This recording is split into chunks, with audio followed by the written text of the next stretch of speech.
Good evening, Dr. Tippets. Dr. Reed, any good news to share?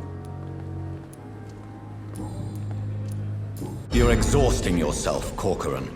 Maybe you should think about preserving your strength. No. We must keep on healing all those poor souls. We are the last rampart before chaos. Once more unto the breach.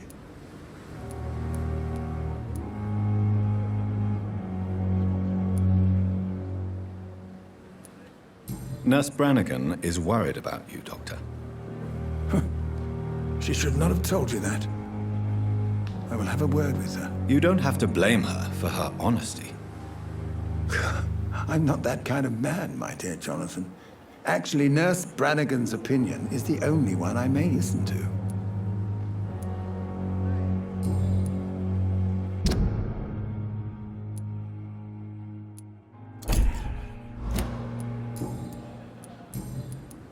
Goodbye, Dr. Tippets.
It's locked.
behavior is similar to the infected William Bishop.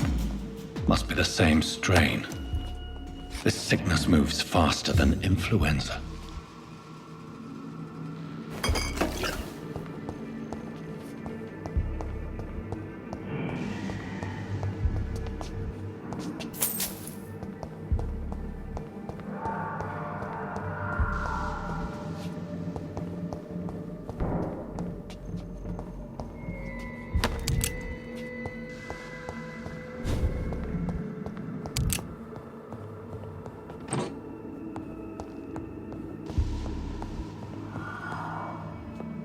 This key will surely grant me access to the basement.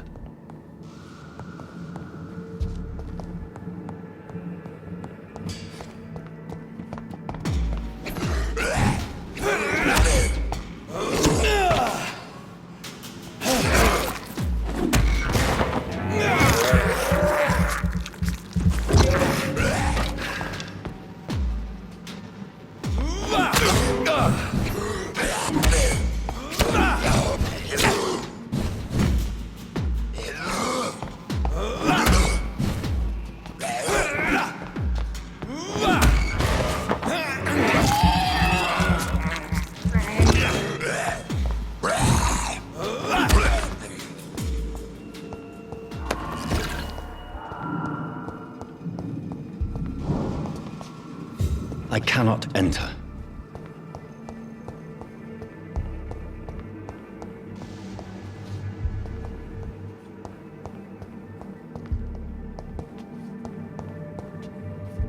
Balls of Mars, fortifiers. As popular as they are ineffective. But they do contain iron tartrate, and that might prove itself useful.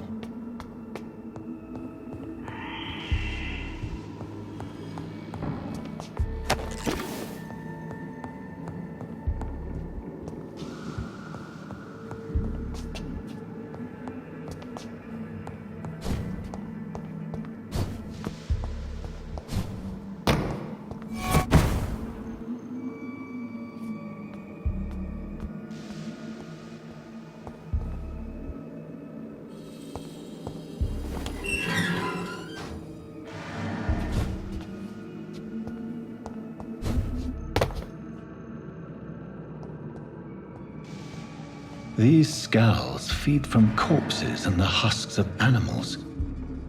They're not after blood.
Mr. Connor's injuries don't match the report.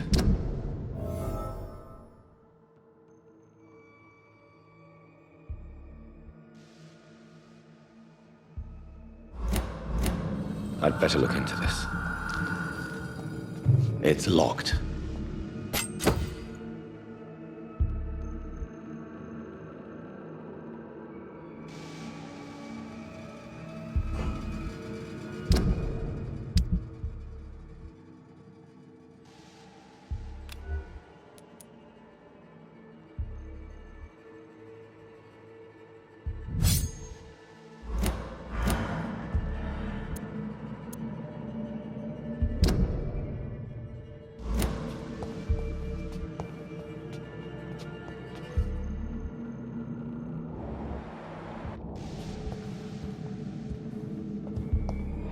It's locked, all right.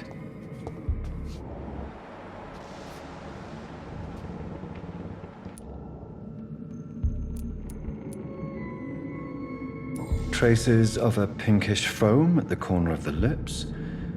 Some sort of drug overdose, perhaps? The chest was originally opened to perform the operation. The sutures are clean, but the chest has been reopened. Multiple abrasions and scarring on the arms and legs. Old and distinctive injuries of a sailor or a fisherman. A puncture over the left lung, possibly a chest tube insertion. Not the cleanest work, but I think it was successful. Signs of internal bleeding.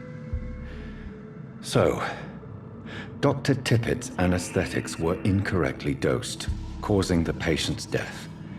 And then he tried to operate on him again. Tippett has made an egregious error. It's time we talked.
be so ferocious. I'm not sure I can defeat them without becoming stronger. To drink blood is so tempting. Sodium hypochlorite. Dangerous to administer, but efficient in the proper dosage.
Finally, you've returned, Doctor.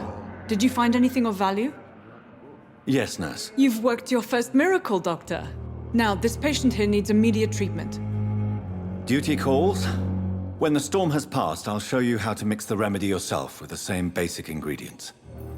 Many thanks, Doctor. When you've finished, you ought to report to Dr. Swansea in his office. He's been looking for you. Seemed pressing.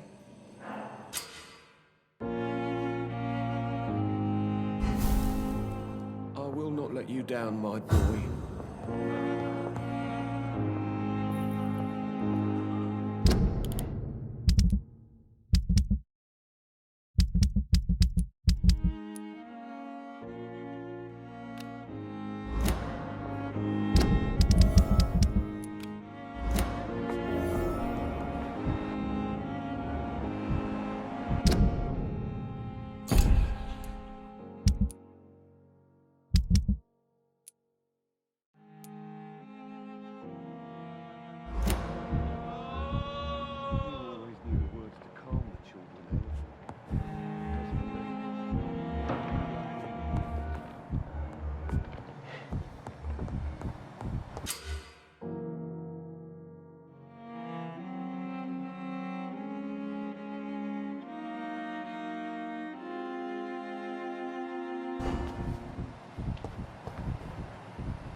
Good evening, sir. I'm Dr. Reed. I believe we're going to be colleagues. Reed? Yes, I've been informed about your arrival. I'm Waverly Ackroyd. Welcome aboard, I suppose. Does my arrival inconvenience you in some way, Dr. Ackroyd? Let us just say that I don't particularly share Dr. Swansea's enthusiasm for hiring you. What we need here are reliable professionals, not overrated dabblers. If you have a problem with me, Dr. Ackroyd, please feel free to tell me. Dr. Swansea has imposed your presence on this hospital without asking anyone's advice. The benefit of his position. But I don't agree with it. I know we've never met before, but I believe this hospital could use all the help it can get. You will agree with that, I'm sure.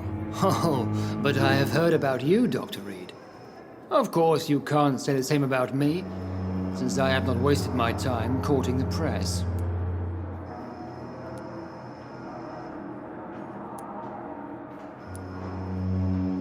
There is no need for such animosity between us.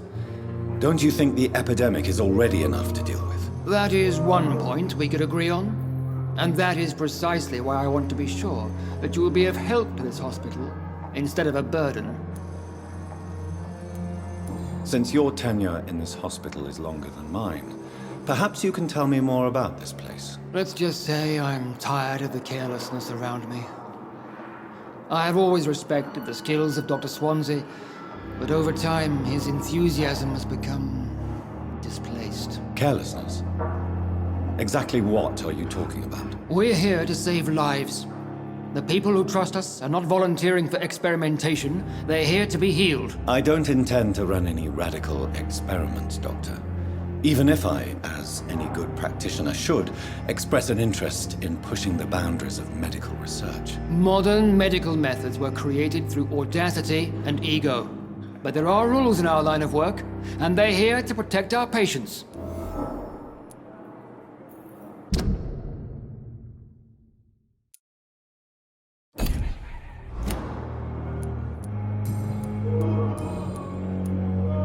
I don't know what you've heard about me, but I have already proved my value as a practitioner. I don't question your skills, Dr. Reed, but your motive. Is it money, fame, or are you truly dedicated? And what exactly is that supposed to mean? I served in the war just like you.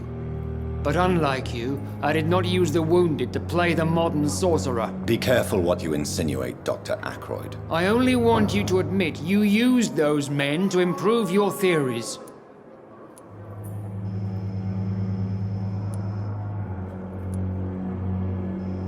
This is ridiculous.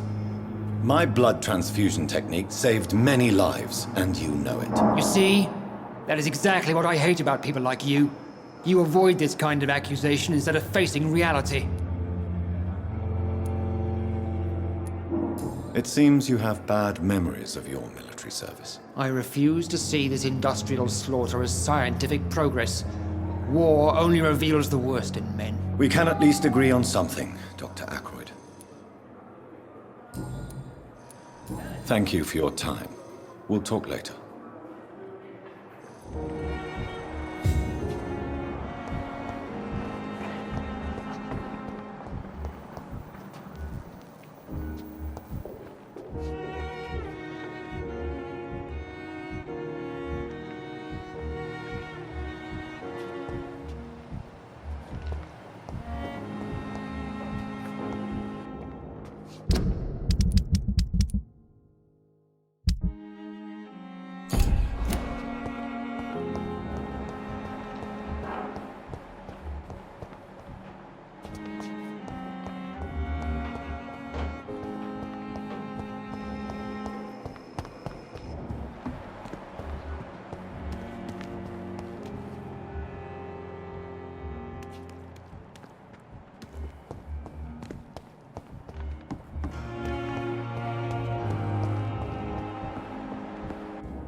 Please, Jonathan, come in. Fascinating, is it not? In the last decade, so many mysteries have been brought to light with our microscopes. The human body, biology's penultimate frontier. The more we explore its boundaries, the less we're able to trace a clear line between life and death. You, my friend, have a foot in both countries. The view must be vertiginous. It's at least as vertiginous as chatting about vampires with you, I would say. This must be all so new to you. This area of town, the hospital, a brand new life. How stimulating it must be. I wish I could share your enthusiasm, Dr. Swansea, but my condition defies scientific categorization. Undead? Unalive? Immortality defies logic. I cannot express my thrill at this serendipitous turn of events. The world's most eminent specialist in blood transfusions, a vampire. One might say a gift from heaven.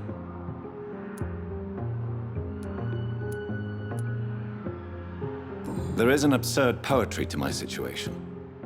Physician, heal thyself. Forgive me. I've been an admirer of your work for a long time, and now you are so much more than a brilliant physician. And please, call me Edgar.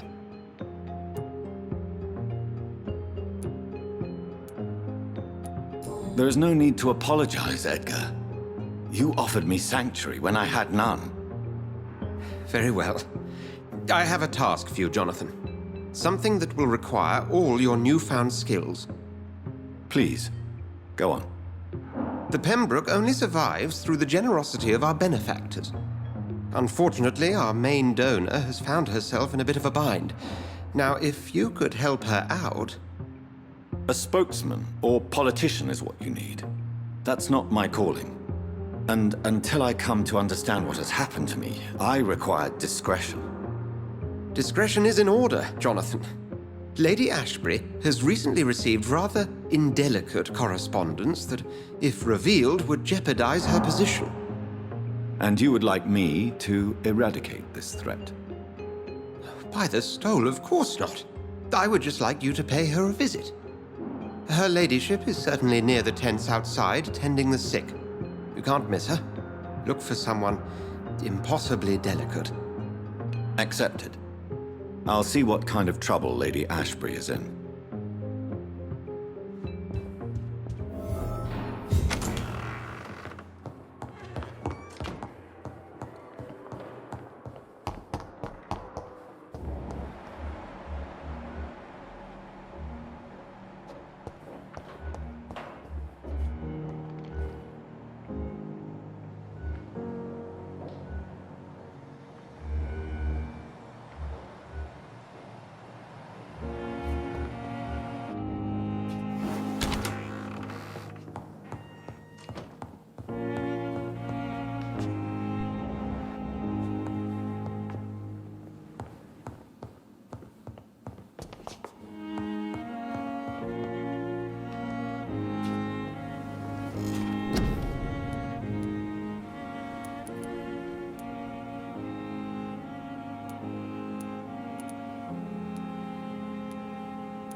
It's locked, all right. I wasted too much energy for so little result.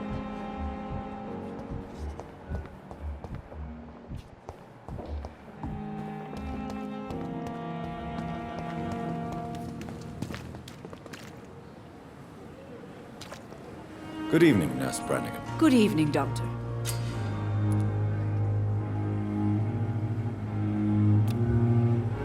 Do you require medical assistance, Nurse? I will be fine as soon as I can get some sleep. Nurse, you won't be able to help people if you're sick. Take this, and do try to get some rest. I'll try, Dr. Reed. Thank you.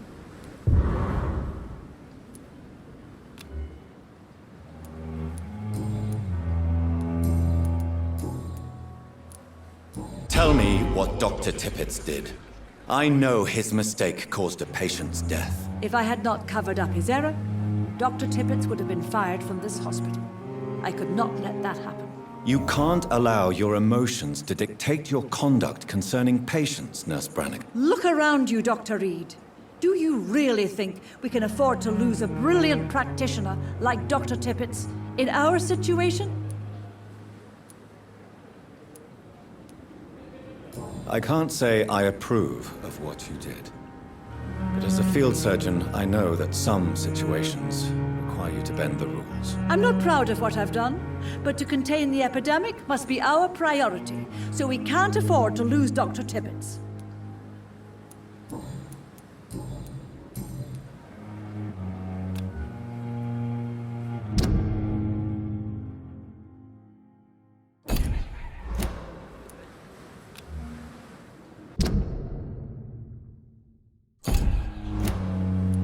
Goodbye, nurse.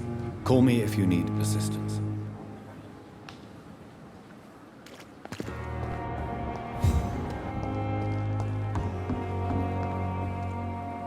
Good evening, Dr. Tippets. Dr. Reed, any good news to share?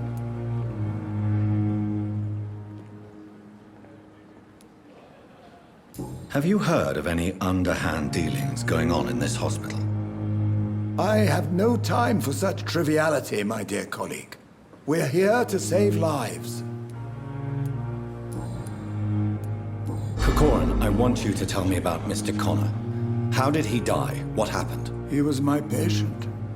He died because of my mistake. That's the blunt truth. What was the nature of the mistake? It was a twofold error. My diagnosis was wrong, and the administered dosage was too strong. Why not stop practicing? Are you mad?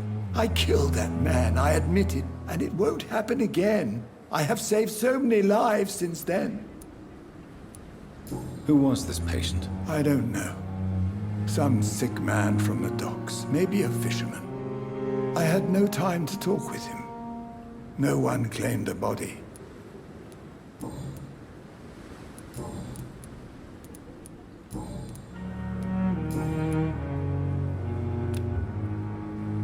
I will cover for you, Dr. Tippets, by keeping what happened to Mr. Connor to myself. I don't know what to say, actually. I can't exactly force you to become my accomplice. You didn't force me. This is my decision to make. I believe you're still of use to the hospital, considering the situation. Then I can make you this promise. As soon as the epidemic is eradicated, I will resign.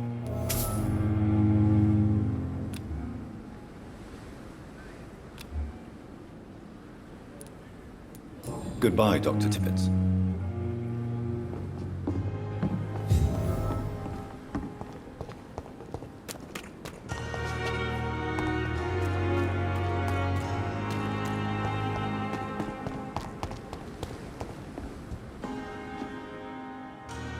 The flu took my dear wife, Emily. I take comfort knowing we'll soon be together again. Mr. Rainfield, that's no way to talk. You're in good hands here, and we'll be up again soon enough.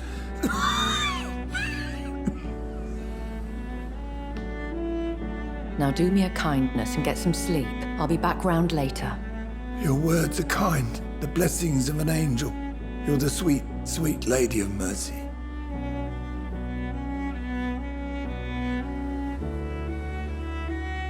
Good evening, Dr. Reed. It's a pleasure to see you again. You seem surprised. Dr. Swansea has brought me up to speed concerning your recent appointment to Pembroke Hospital. You're a the lady who saved me that night, before vanishing into thin air.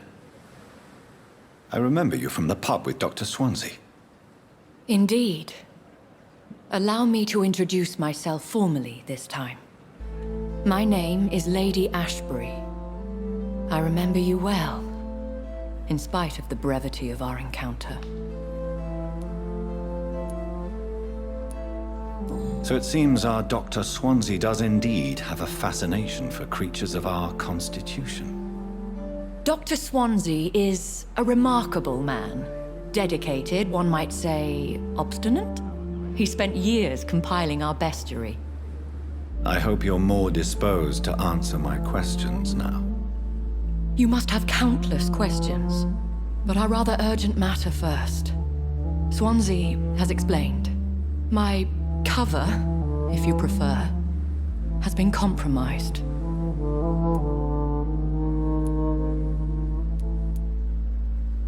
Pardon my boldness, Your Ladyship, but I have questions concerning this condition we share.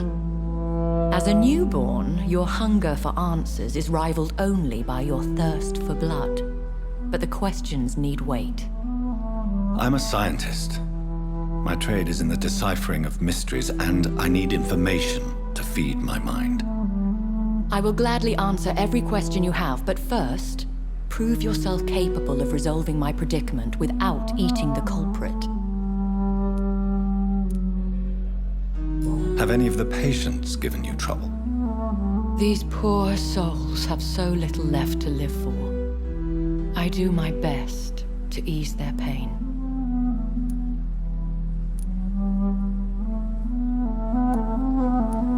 The world would be a better place if it were cared for by women like you. You make me blush. I am simply a necessary evil. Dr. Swansea has commissioned me to be your agent in this matter. You could start by explaining what's amiss. These past insufferable weeks, I've been the victim of extortion. I've made a first payment, but the blackmailer grows greedy. I must refuse his most recent demands. What are your expectations? Please be precise. As the newly appointed surgeon of this hospital, you are in an excellent position to ask innocent questions and deftly learn the identity of my blackmailer. Who would be so foolish as to threaten you? A kindred spirit. Even if it were the case, and I highly doubt it, a vampire would have asked for something more valuable than money. My suspicions lean toward a patient or their family. If we're dealing with an ordinary criminal, surely you've the means to deal with it yourself, if I may. As immortal tradition doth dictate, all fangs and hypnotic eyes ablaze, the blood would run like a river. That's what I hope to avoid. Violence has a tendency to spiral out of control. Please continue. Every detail is essential. I'm your man. My embarrassment in this matter is eclipsed only by my shame at having put the hospital at risk. The threat from our anonymous scoundrel is clear. A list of dates. My visits coinciding with the dates of suspicious patient deaths due to massive blood loss. Is it true? Now aren't you the blunt one?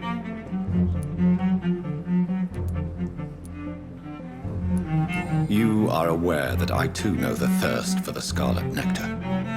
In all honesty, I'm not simply a patron to the hospital.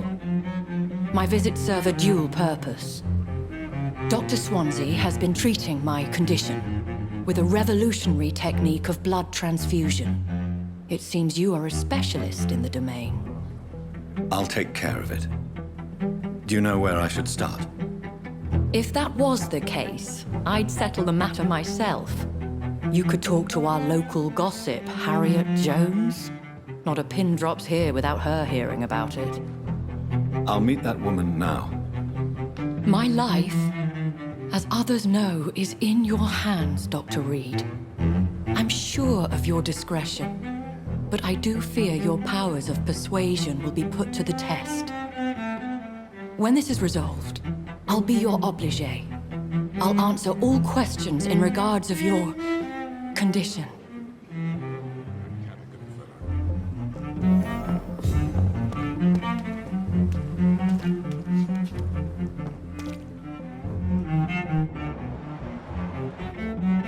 Another night with the glorious battalion of Pembroke.